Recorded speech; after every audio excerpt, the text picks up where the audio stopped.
when we look at food as just like a relationship, like, whoa, this is a relationship that's crying out for help. Like it just wants to be healthy. The relationship wants to be healthy. And this is its help cry.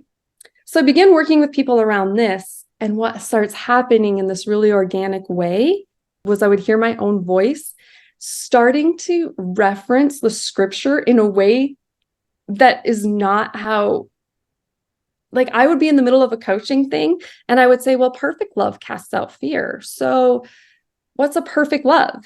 It's the absolute healthiest relationship. Would you agree that in a perfect love, you've got the epitome of your health? That's the healthiest relationship you can have with someone is a perfect love. There's no imperfections. Yeah, they could agree to that. And I would say, well, if a perfect love casts out fear in the Bible, the word fear means consequence or punishment. So I know I'm in the healthiest of relationship to something when there's no room to think about the consequence. Like I'm not doing it because I'm afraid that, well, if I eat this, I'm afraid that I'm going to get fat. Well, now I'm gauging the health of my relationship because if it's based on what I'm afraid of happening, I'm not in a healthy relationship. Jesus said that we were going to have life and have it to the full. So to have a full life, what would make my life full? I'm in a healthy relationship with something when I know I'm doing this because it makes my life fuller. So now instead of not eating sugar because I'm afraid that I'm going to get fat, okay, or that's not in the rules, I now have a gauge. I'm not in a healthy relationship. When I say I'm eating oranges because they're really nutritious, now I'm in a healthy relationship. What's up, you beautiful beasts? I'm Katie. I'm on a mission to help humans become the best possible versions of themselves and to strive for overall health, mental health, emotional health, physical health, all of the healths, without ever having to step on a scale. I have had the privilege to talk to all kinds of different humans who've been through a plethora of experiences just being a human and existing. I believe that every single time somebody shares their story, at least one person listening will learn from it, be inspired by it, and maybe, just maybe, even change the entire direction of their life. These are the stories of humans unveiling their beautiful beast. Keep listening. This is the Unveiling the Beast podcast.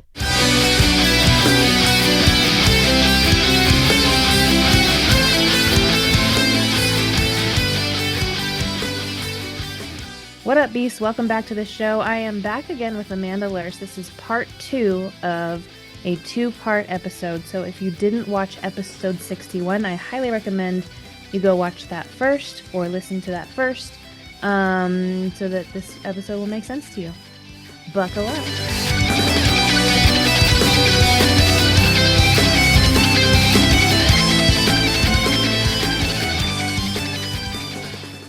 Wow. So here we are again. Yeah. Welcome back.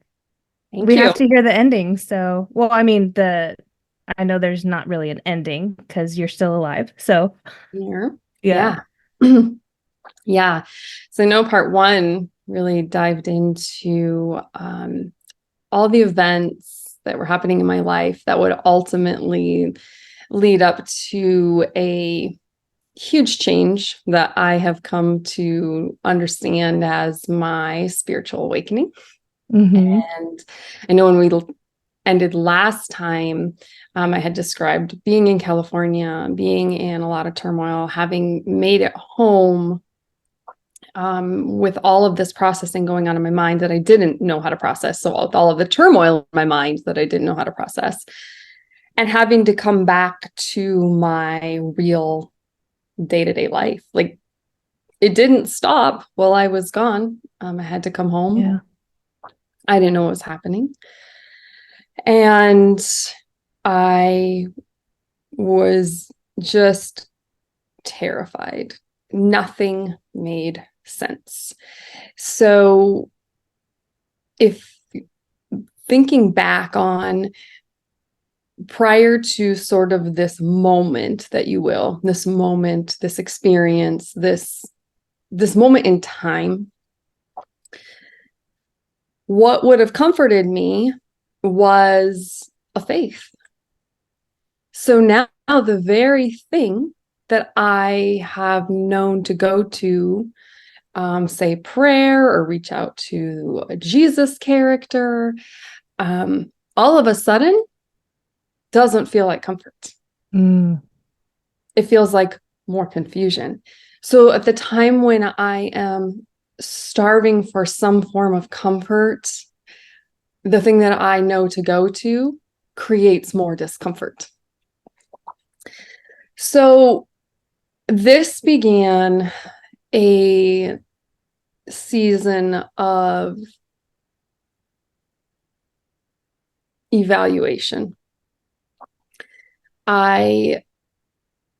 In that moment of coming home, being in all the amped state that I was in biologically, emotionally, psychologically, my system just frazzled, running on the no sleep, caffeine, all the things we've talked about, and is now complicated with the racing thoughts, panic attacks that I don't know what those are. Once again, I don't realize that's what they are.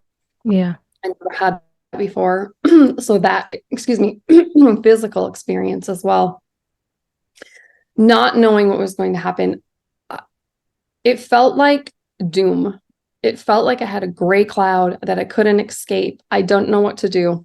And I didn't have words to tell the people who were around me, who loved me, who didn't know what to do with me. When I returned home, the night in the bed, when I took my husband's arm and said, something is wrong, my thoughts are racing. I don't know why, but something is wrong and I am scared. Lots of things would unfold. First of all, he was very supportive in that night and being there to hold me and just be with me. He didn't know the answer. And for any of your listeners who ever find themselves in this situation, that's okay. I didn't really need that. I needed to know I was safe and that this person, it didn't matter that I didn't understand. It didn't matter that I didn't know what I needed. But there was a safety somewhere, because remember, my mind doesn't feel safe. My body doesn't feel safe. My faith doesn't feel safe. This person just sitting there with me in the night felt safe. It was like a tiny island in a storm, tiny, but there.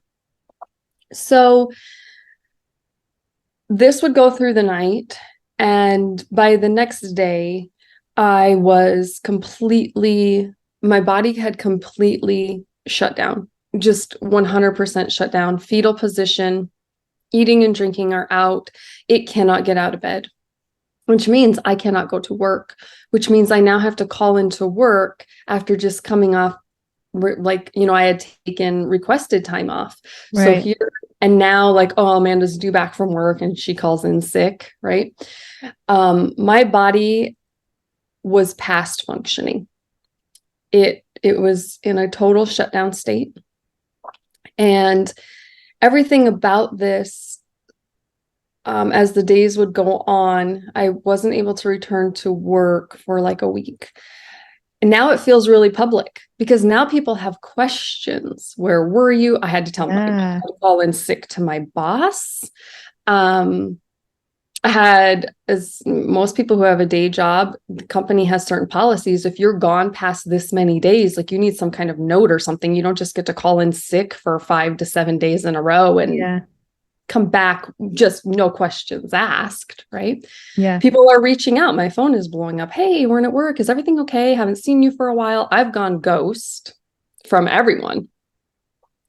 Questions. Every question felt terrifying because I did not have an answer. I did not have an answer. As the weeks and months would continue to unfold, there was, and for those of you curious, there were physical symptoms is really what I'm trying to indicate. Everything had gone so far that there were physical symptoms. And I'm not sure if we talked about this last time, but I often reference the work of Gabor Mate. I think we might have mentioned him, When the Body Says No. And he wrote a book, right, on when we don't say no, eventually there comes a point where the body says no. And looking back, this was my experience in this panic attack, this shutting down of my physical body, this erratic behavior of my nervous system, the racing of my mind was an entire culmination of all the things that I had been doing that don't align, all the ways that I had suppressed myself, tried to follow all the rules, control external things, as we talked about. I remember in our last interview, you said that must be exhausting. This was my body's way of saying it could not sustain what it was being asked to do anymore. Of course, I didn't have that insight at the time. That just hit me hard. Because, just a side note real quick, that hit me hard because that's how I was when I was like drowning in diet culture. So that was just my side note. I apologize. Keep going. That one, yours hit me. I have a very, yeah. I think that was very important because I know from my own work, you're not the only one. Yeah. I mean, these are the people that I work with. So I felt like I needed to say something because you just like kind of reached into my chest and went boop to my heart. So yes, and you make an excellent point because in sharing this, my particular experience is called dogma, doctrine. Yours is diet. But this is the human experience, that what we're describing can be applied to whatever the thing is, whatever is someone's dogma or someone's diet, whatever that thing is. This is the experience of it. You go in so intensely on it and it's so misaligned, but you're ignoring all the signs and you don't understand that there does come a point when it completely falls apart and you find yourself completely disillusioned, not even understanding that it has anything to do with that. And you're facing this point of rebuilding something that you have never seen before. Yeah. And that's exactly where the next leg of this journey took me. So on the day-to-day things around my house, it felt really normal. Like getting up in the morning and reading my Bible, as I described to you, praying, having this quiet prayer time. Now I walk in my kitchen and I kind of didn't know what to do with myself, like wake up, get my coffee, go sit with my Bible.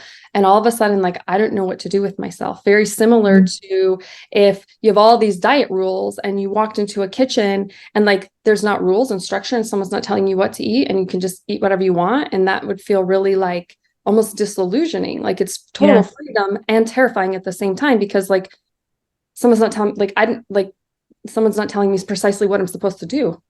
Yeah. So there were a lot of things. So my children were middle school age-ish at the time.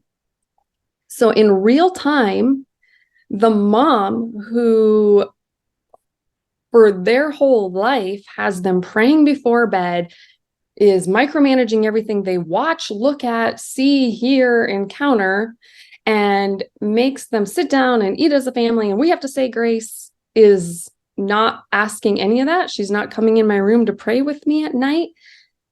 How do they're still going to church. I personally had to take a big step back from that. Mom's not going to church. That's very disconcerting to a seventh grader who's been expected to do that their whole life. And I don't know that I really have answers. And of course, there were so many details to this. The biggest thing that I can say is that it unfolded. It unfolded in ways that I could never, ever expect. So, in short, the initial action that I got home was reached out to a Christian counselor.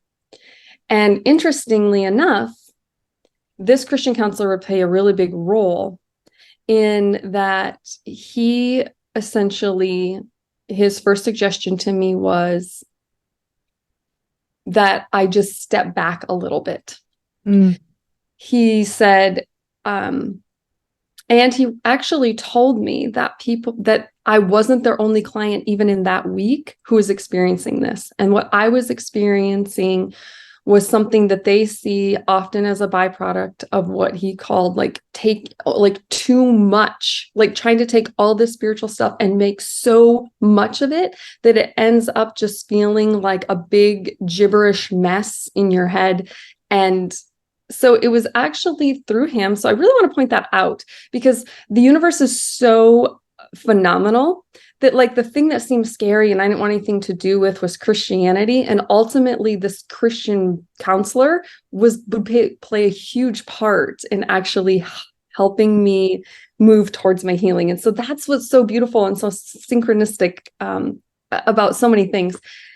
And so he encouraged me to just step back a little bit, maybe not go to all the Bible studies and maybe not do all the things. And it felt like permission.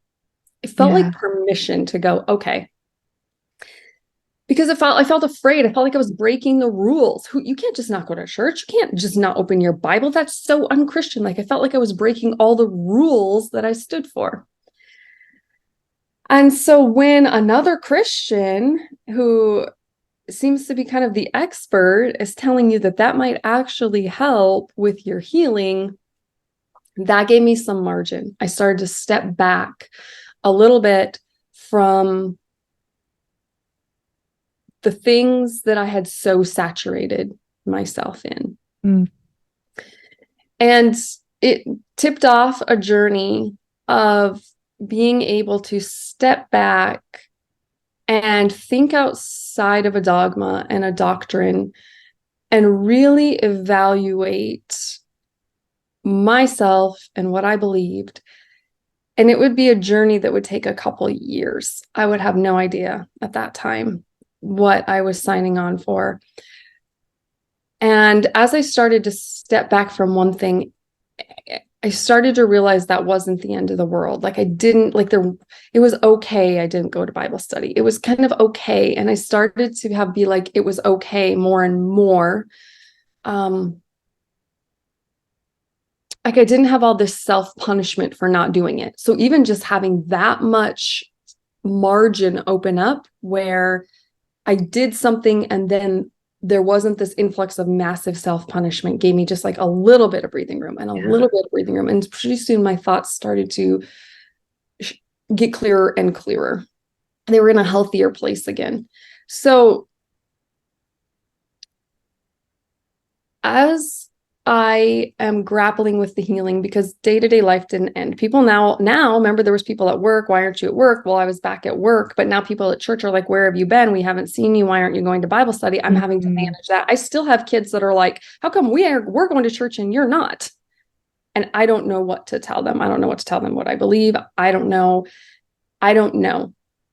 And I didn't want to talk about the Bible. I didn't want to talk about Jesus. I didn't want to talk about church. I was so turned off by the experience with the person at his house that I just remember thinking, if that's Christianity, I don't want anything to do with it. I don't want anything to do with that. I was so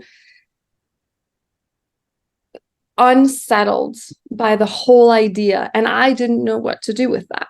So then my mind is saying these things to me like, oh, you're just one person and you think that you have the answer against 2,000 years of history. And who are you to think outside of this? And I had a lot of internal stuff. But what happened then is my mind would be really busy and I didn't know exactly what to do. I still felt a lot of the fear.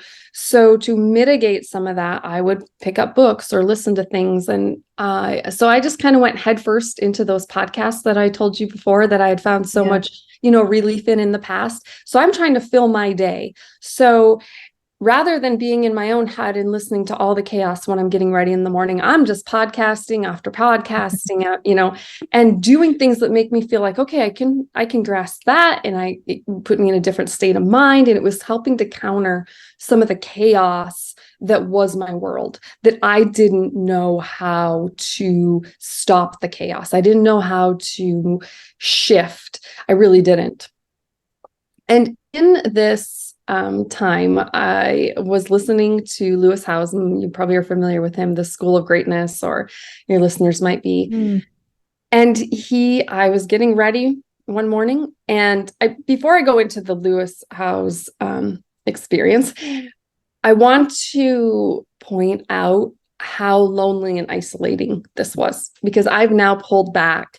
Remember, the Christian counselors just asking me to pull back a little bit and not be so involved. I kind of decided the more I pulled back, actually, the better I felt. And so I turned that into my own personal hiatus. I kind of started with this, and then I pulled back from everything. And I just thought, I'm going to sit this on the sidelines until I can figure out what is up and what is down. And I can be sure that I can function in my job. Remember, I have a pretty stressful job. I work in an operating room. I'm a registered nurse. I'm giving drugs through IVs. I have to be able to focus my attention while I'm at work. And I have to know that I'm safe, so everyone on the other end of me is safe.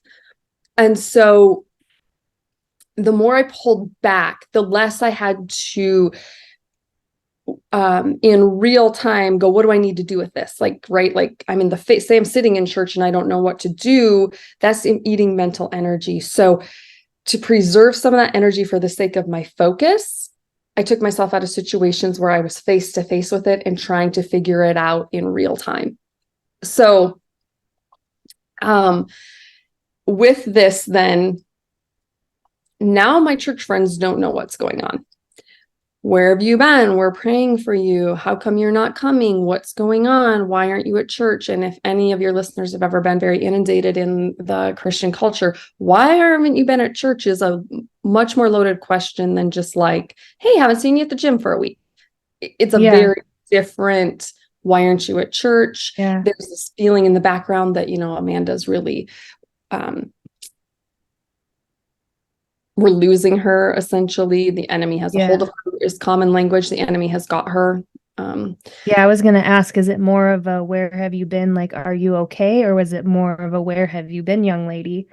I would say it wasn't either of those. It was more in remember, and I'm always speaking to myself because I'm understanding very clearly that my experience is not everyone's experience of Christianity. And so I don't want to generalize this. I'm speaking solely to my experience.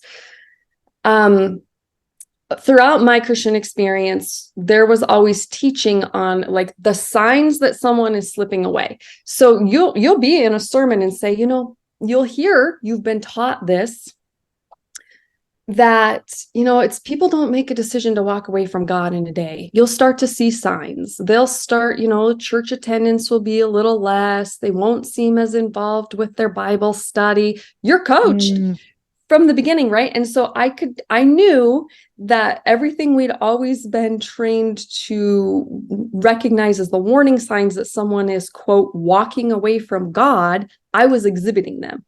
So they legitimately are like, what's going on? Where have you been? Haven't seen you, right? And so that's still real time. I don't have answers for them, and I'm kind of avoiding them in a sense. So with this, coming back now to the reason I bring that up is because it was so isolating. I didn't want to tell anybody at work what was happening. And remember, in our part one, I was saying like work I'd kind of become alien. I'd alienated myself in a sense because I was kind of bizarre. I told you, like, I didn't really fit into the work group. I wasn't like going out with them on Saturday night, right? So they weren't my close people. This is the most intimate thing I can imagine happening to me. My coworkers are not going to be who I'm going to go to. Plus, they kind of know me as the Christian, the person who gets offended by them using 4-letter words or telling off-color jokes, right? So they're already kind of on eggshells around me, period. And now my Christian friends, I don't have any explanation to give them. I don't want to tell them because then that will confirm that the devil has me. And so I feel really stuck. When your grandma loves Jesus, you can't call your grandma and say, I don't know what's going on. I need help. Right. Yeah. And so in this very isolated space, the head talk can be busy because I'm not going to coffee with somebody to help me move my mind off of it, right? I'm kind of alone and I don't know what to do with the alone. And the alone is intimidating in itself. So podcasters became my friends. I could listen to them all day, conversations with really interesting people. And I remember getting ready in my bathroom and listening to the School of Greatness. And Lewis House says, I'd love to welcome one of my awesome friend, Rob Bell. And I'm like, I love Rob Bell. So Rob Bell, if you're not familiar, is an author, speaker, and he had written several books. And he came from the Christian space. He had been a pastor. He had a big church in California. And this is kind of what I knew about Rob Bell. Years before, I had read one of his books and I loved it so much. I was like, oh my gosh, this Rob Bell guy. This is such an awesome book. And shortly after I read his book that I loved, and thought he was just such an incredible person. Like, this was right up my alley. Like, this guy's awesome. He wrote a book shortly after that, within a couple of years, and it was called Love Wins. And this book put the Christian world in a tailspin. The idea of Love Wins, so Rob was a Christian pastor. He wrote a book, and it's called Heaven, Hell, and the Fate of Every Person Who's Ever Lived. And when the book came out, the book questioned the validity of the Christian doctrine on the teaching of hell. And when you began to look at the words and the actual breakdown of the words, was hell actually a physical place, or was it a state imposed by suffering? Well, I was very much in the middle of my evangelical Christian at the time that this book came out. I didn't ever read the book because we were warned he is a heretic. He is a heretic. And that's the worst possible label that can be put on you if you're Christian, that heresy. That is like the ultimate sin. He is the heretic, and he became known as the heretic. I am talking about the Billy Graham Foundation issuing statements about him. Churches are stepping up, having to answer what their thoughts are on this Rob Bell. This is on Good Morning America, CBS News. This is all over. The church is, the capital C church is in an uproar over this guy. Rob Bell is dangerous. This is dangerous teaching. This is of the enemy. This is how you get a new age spin. And I remember just being like, oh, dang, I really liked that guy. And then it was no Rob Bell. Like, I never read his book. I didn't, because he's a heretic. Like, you can't just say you can't just question whether there's a hell. And so no Rob Bell. So that had been, I think he wrote that book, forgive me, Rob Bell, or any of your fans, I think like in 2009 or 10. I'm really not sure. I don't remember, because this is all happening to me in 2019. He's being interviewed by Lewis House. And I am everything that Rob Bell was talking about, was spirituality and just a loving planet, and just love as the capital L, like just the capital L love.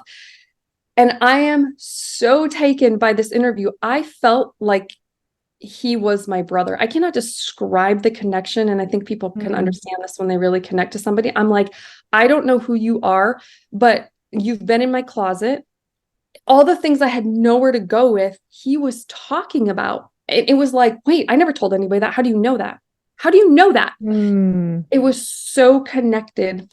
And on the podcast, he was talking about his most recent book. Actually, Lewis House brought it up. He said, I read your book, Everything is Spiritual. And I'm like, oh my gosh. And I want your listeners to understand, this might be like I feel like I had gone to Tony Robbins in March, and this is listening to Rob Bell. I feel like this maybe was in the fall. Like so much has happened. Like I'm still processing everything. And I'm like, oh my gosh. Maybe September-ish, somewhere in there. Because all of this happens over time. Another big thing I want your listeners to know, it sounds like, oh, then this happened and this happened. Like all this processing, just like grieving, when people have lost someone, you can tell a story and it sounds like you just jumped from one event to another, but the amount of energy and exhaustion of grieving someone, like, oh, that was after 6 months of grieving. That was 7 months in, it all feels very similar to that. And looking back, I was grieving an identity. I didn't know who I was. I didn't know who I was anymore without being the Christian mom. And anyway, so I hear Rob Bell and I'm like, I just knew, I'm like, I have to get this book.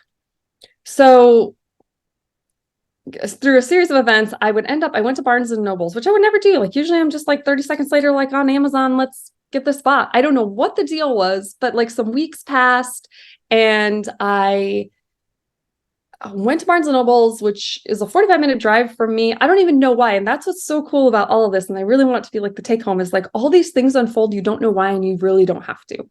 So I went to Barnes and Nobles, and remember, like this book has been out for a while, and they're like, we can't get that book. What? Yeah, and it was going to be like a couple months, like January or something. And I'm like, what's so weird? So my normal response would have just been like, well, I could have just went to robbell.com or I could have just got on Amazon. So they're like, do you want us to order it? And I'm like, well, I guess. So weird. Why would I do that? So because they didn't have the book, they said, well, we have a couple other titles of his, which I read. I said, sure, send me those. And I ended up reading Velvet Elvis and Love Wins. And it was in these books that this was about 20 months later of just such isolating pain and loneliness and confusion. I had in my hands a book by someone who had also been in the Christian scene, who wrote a book on when was it unsafe to start asking questions. And his entire work is an exploration of questions that, what about this? And what about this? And in language. And it really pointed out, when you look at the root of the word that is used, and you actually go back to the Greek and the Hebrew of that word, it actually kind of has a different meaning. So is it the book or is it the translation? Right. And so it began to, his entire work had been around questions. And he actually has a quote that I've used several times in my social media content. And it says, questions aren't scary. What's scary is a faith that leaves no room for them. And he just was like, hey, if this is the meaning of this word, and if we look back to Judaism, everything in Judaism is about questions. And as a matter of fact, that's how they teach their children. So if you said to me, Amanda, what is 4 + 3? I would ask you, Katie, what is 6 + 1? And you would say back to me, well, what's 9 - 2? And that is actually their way of teaching. So we're question back and forth. And so Rob Bell's question that he posed was, Christianity is based on the idea that this is a fulfillment of Judaism. So Judaism was waiting for a Messiah. Christianity's doctrine says the Messiah has come, therefore Judaism is fulfilled. And Rob Bell's question is, then what happened to the tradition of asking questions? How did a tradition built on asking questions become a doctrine of answers that says, to all the world's questions, we have the answer. Don't question our answer, accept our answer. And so what happened, and of course there were so many background events, right? But I had this book and I laid my head on my desk and I sobbed uncontrollably because this was no longer an either or. I didn't have to feel like I couldn't have anything to do with the Bible. I didn't have to feel like all of that was a it didn't feel either or. All of a sudden, it was something I could look at, and I had the freedom to look at with my own eyes. And based on the words, I could see how some of its meaning could take different shapes, but simply because someone taught me their shape did not make it the only potential shape. That's big. That's So really big. big. And so this thing that, like, if I looked at church, remember I was telling you, made me really nervous and I wanted anything to do with it. Now all of a sudden I could go, whoa, they're just taking their framework. It's just their framework around words. And I have space for that. I don't think that I'm going to take back my words. I no longer see it through the same framework. But like my framework, like if their framework was like this, like mine's one's like 2 frame sizes bigger. So that's okay. I have room for them to have their framework within my new framework.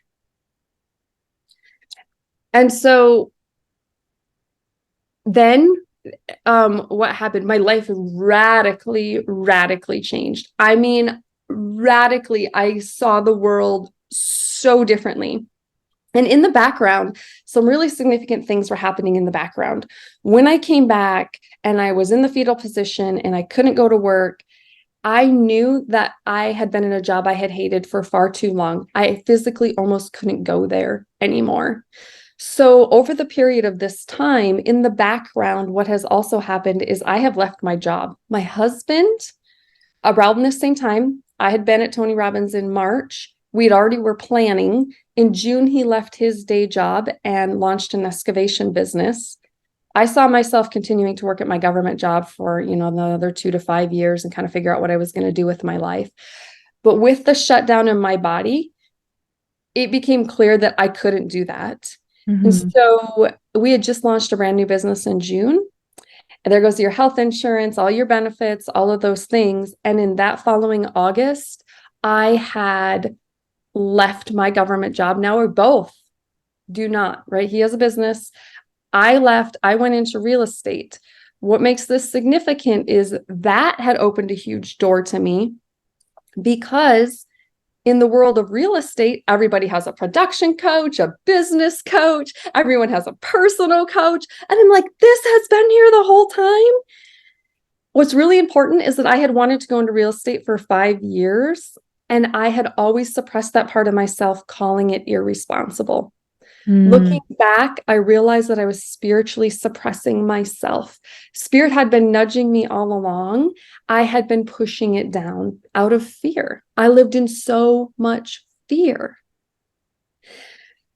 So while all these things are happening, my life is like radically changing. Remember, my kids don't have answers. We don't know. We don't have health insurance or any of those things anymore. We went from being 2 employees to my husband being self-employed. Now I'm in real estate. I'm also self-employed, and I'm trying to figure out all the spiritual stuff in the background. Who am I and where do I even fit in all of this? But what was happening, I was physically getting stronger.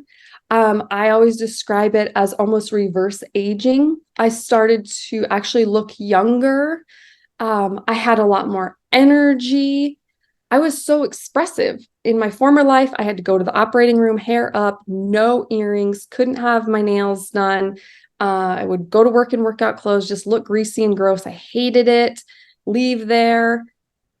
Never have good eye contact because I was self-conscious about how I looked. Those were just parts of working in the operating room. You can't have much makeup. You can't have earrings. You obviously can't have things falling into the field. You can't have nail polish to trap any germs.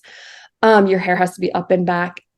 I'd always known that I was this really feminine person who liked makeup and earrings and big hair and like really high heels, like stilettos, but I never had those things. I never wore them. I never did that because remember, I was terrified of the sin of vanity. Yeah. But as I came into real estate, guess what? I need to have my jacket and my heels and my like be put together. And I felt so alive. And it was so easy to be me. Like it was so easy. It all was so natural. And I was surrounded by people who had these ideas about coaches and they had their own personal coaches. So that then, as this is happening, I loved real estate and it was one of my absolute favorite times of my entire life, but it also opened the door for me to realize all that stuff that I had thought about years before and that whole coach thing, it was actually the coaching that I loved. Mm. So real estate then became the launch pad for coaching. And I stepped back from real estate and I was like, my real passion is teaching people, is coaching, is like coming one-on-one beside them. And so my work as a coach started much like yours in kind of a health and fitness space. That was really my passion. Like, as I had mentioned, because I came from like nursing, like really like the key to health is like how you think, and I can help you. And like truly, like sugar is not bad because it's like inherently bad. What makes sugar a challenge is because of how foggy it makes your thinking. So if we don't worry about like sugar because of my waistline, we just realize like sugar is one of the things that fogs my thinking and can really make me emotional, then by eating foods that are more wholesome, I don't care about my waistline. What I care about is like how quickly I can think on my feet and how emotionally stable I feel. So I haven't demonized sugar. I can have as much of it as I want, just like considering what do I need to get done today? Like, do I want it or not? Zero to do with how much I weigh. Yeah. So as I began working with clients around this, so food was a big one. And food is not a food issue. Food is an emotions thing. Food is not someone that has some inability to say no. Let's just debunk that right now. Food is a relationship. And as I always say, we can quit cocaine and never go anywhere near it. We can quit alcohol and never go to a bar again and get different friends that don't drink, but we can't quit food ever, ever, ever, ever the way we can cocaine or alcohol. So we have to be in relationship.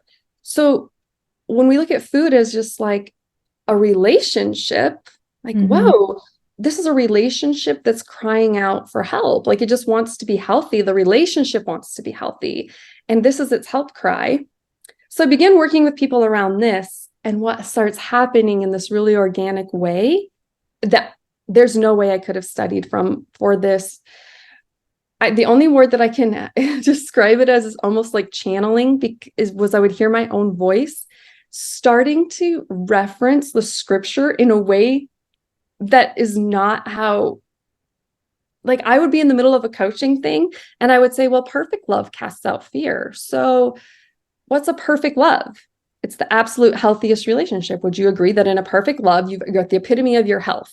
That's the healthiest relationship you can have with someone, is a perfect love. There's no imperfections. Yeah, they could agree to that. And I would say, well, if a perfect love casts out fear in the Bible, the word fear means consequence or punishment. So I know I'm in the healthiest of relationship to something when there's no room to think about the consequence. Like I'm not doing it because I'm afraid that, well, if I eat this, I'm afraid that I'm going to get fat. Well, now I'm gauging the health of my relationship, because if it's based on what I'm afraid of happening, I'm not in a healthy relationship. Jesus said that we were going to have life and have it to the full.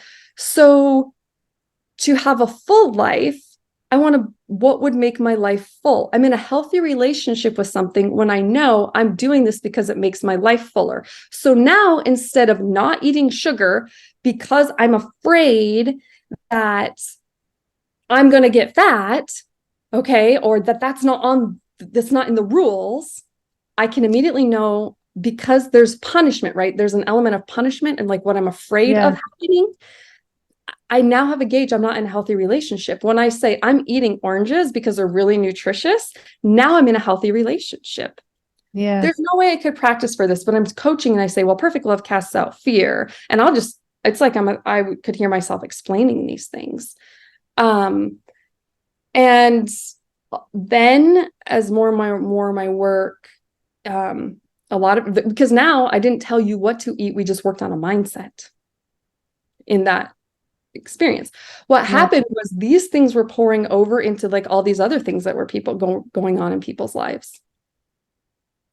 And so I would be in coaching calls and just be utterly shocked. I would get off the phone and just think, what happened there? I have no idea what just happened there. So people would be going through things in their life. And I would say things like, well, you're in the desert, you could stay at that job, you could stay in that relationship that it isn't healthy. That's Egypt, right? That's when the Israelites left Egypt and they had to cross the desert to go to the promised land. What's Egypt? It's the place that's safe. It's like you feel stuck, you're in slavery, but you know what's going to happen every day. You know exactly what to expect. So there's a level of safety. Guess what? When you can't take it anymore, that's what happened to the Israelites. Like one thing happened, like there were frogs and there were plagues and like things were dying and the crops were destroyed. Like it's symbolic of like one crappy things happen and another crappy things happen. And pretty soon the crappy things are getting closer and closer together. It feels like every day I'm up against something else, right? How long can I make it in here? Then it's decision time. And you have to cross the desert because there's literally no promised land without a desert. So now you have Israelites who go across the desert. They really didn't know the plan. So they have something that's kind of foggy, kind of like doesn't really have much shape, but they feel like they're supposed to follow it. And in the Bible, they called that a cloud. Israelites followed a cloud, something foggy that doesn't have much shape that you can't really explain, but something in you is telling you to follow it. So it's in the desert where you're totally exposed, right? I think the word desert is super symbolic because you're totally exposed. It means I don't have anywhere to hide. This is really kind of public. I'm kind of out here. There's nowhere to hide. I'm kind of in. There's snakes at my feet. I don't freaking know where my bread is coming from, right? Leaving a job. Your husband just left his job. I don't know. But guess what, guys? In the desert, that's where the cool shit happens. That's where the manna falls from the sky and water runs from rocks and freaking seas part. And you could have never, ever planned it.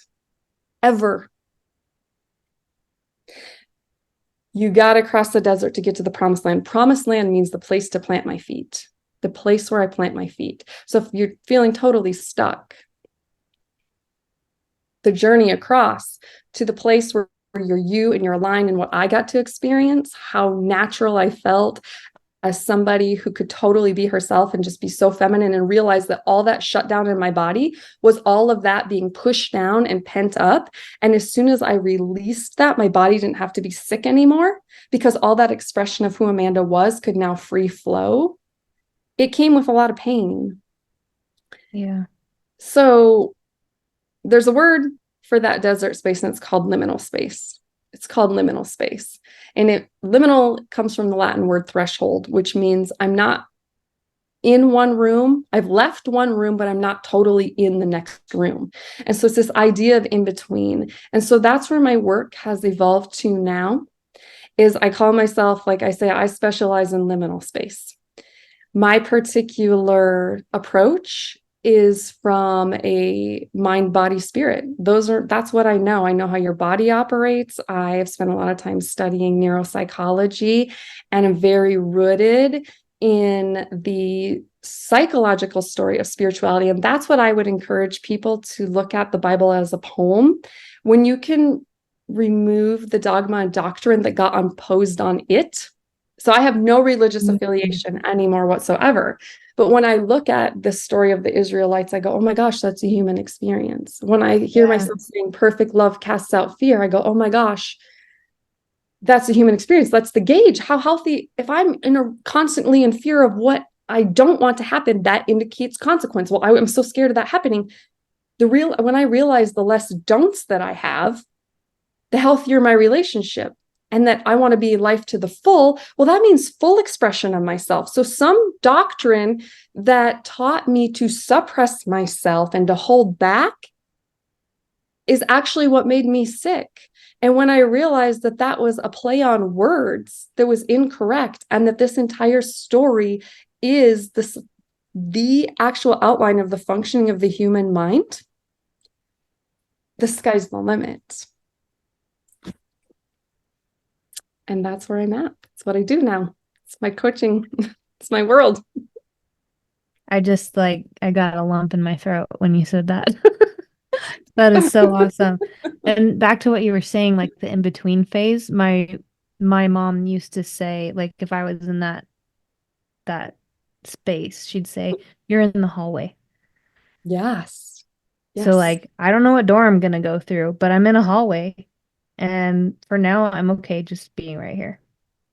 And it's terrifying. And that's Yeah. where I don't know anyone else's journey, but I've walked with a lot of people across the desert. So it's like being the guide on the side. Like if you find Yeah. yourself in that space, this is now what I do. Mm. I love it. I'm so in awe of your story. Well, I thank you for really, letting me share it. yeah, I really think it's going to help a lot of people. And like I was telling you last time, my husband's in this, search for truth, and, he's watching all kinds of things on, just people talking about the Bible in a way that he's never, um, thought about it before. And so I think this is going to be really helpful. I'm definitely going to, guide him to the author. Was it Rob Bell? Rob Bell. Rob Bell? Okay. And I'll post all his stuff in the show notes too. Yes, definitely do. Yeah. So are you still in real estate too, or are you just coaching now? Just coaching, Nice. exclusively coaching. Yeah.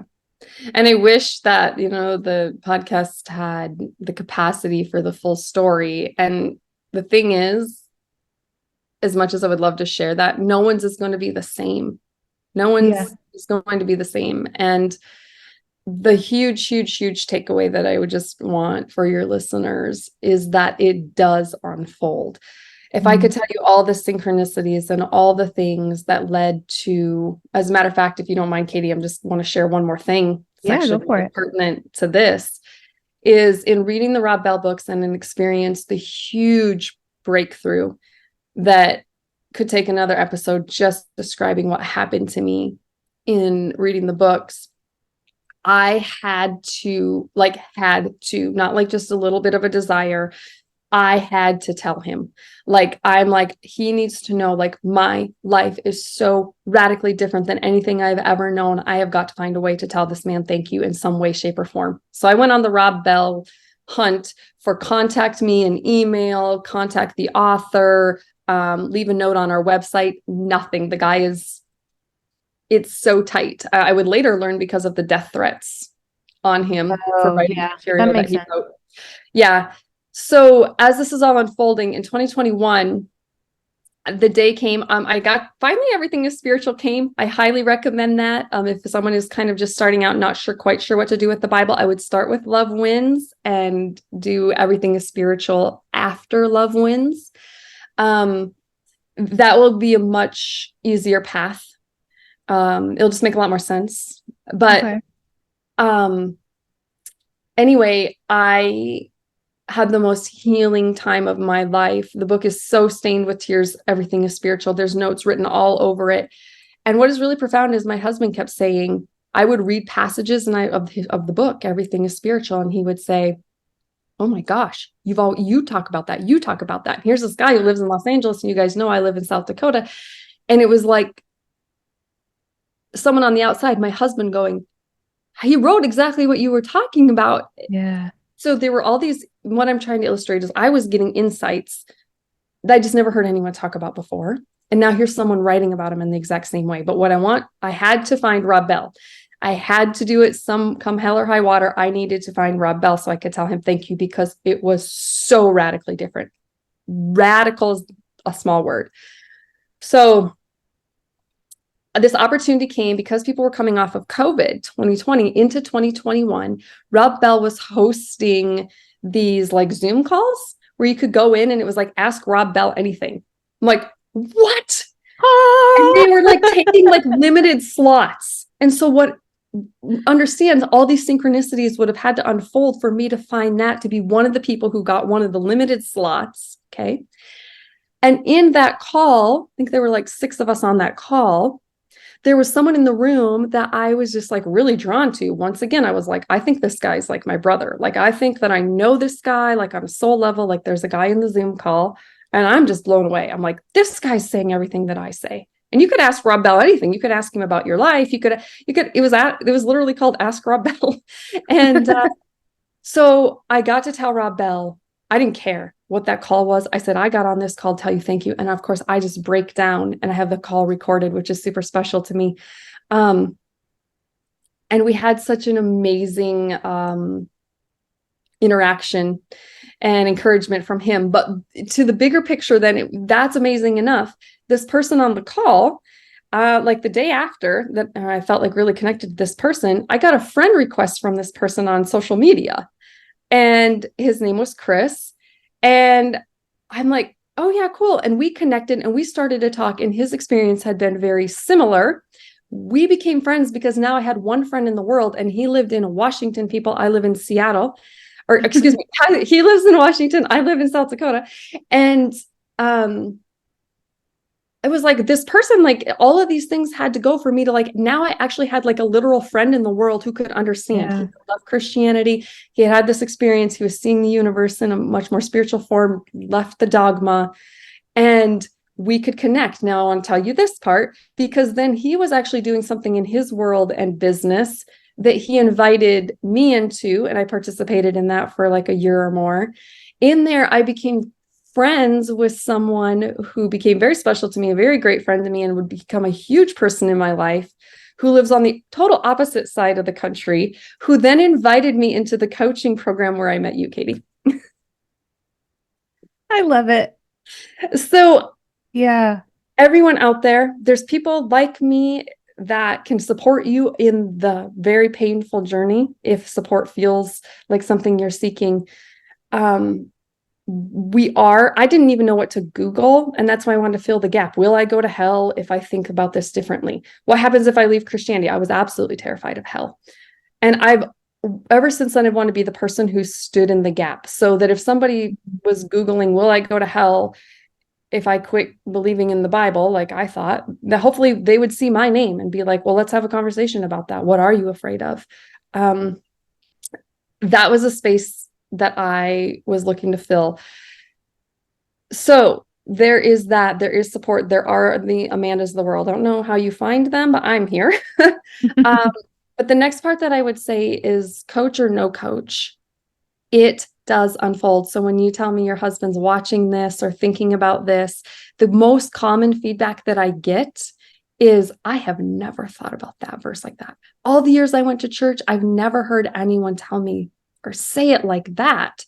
And I just get the download. Like, I didn't go study that or think about how I could say that different. Yeah. I just already have the seeing, and I'll say, perfect love casts out fear, right? And all of a sudden I'm giving a lecture on perfect love casts out fear. I've never been taught that. It's just what I saw all along. And so people be like, I've never thought about it that way. And they get to have a different relationship with anything, even in a marriage. I don't want to, well, I just do this because if I say that, then he's just going to be mad. Well, now we just gauged the health of your marriage if all your actions are from what you're afraid of happening versus what are you doing that makes the marriage, like, that leads to a filling marriage, right? Because we want to have life and have it to the full. And we start, instead of suppressing, we start supplanting, which is the entire story of Jacob and Esau, by the way. But anyway, it does unfold. So seek, listen. Don't be afraid to listen to those podcasts that do support you. Watch the YouTube videos, and don't feel like you have to memorize everything. That was something else. I felt like, oh my gosh, I have to memorize everything this person's saying. Your subconscious mind, whether you know it or not, if you're putting yourself in front of that kind of information, it will start to take little bits and pieces that when you're driving down the road one day or you're standing in the shower, those pieces that you didn't even know in your mind will start coming together in their own way. And you'll get your own revelations that you didn't even know were there.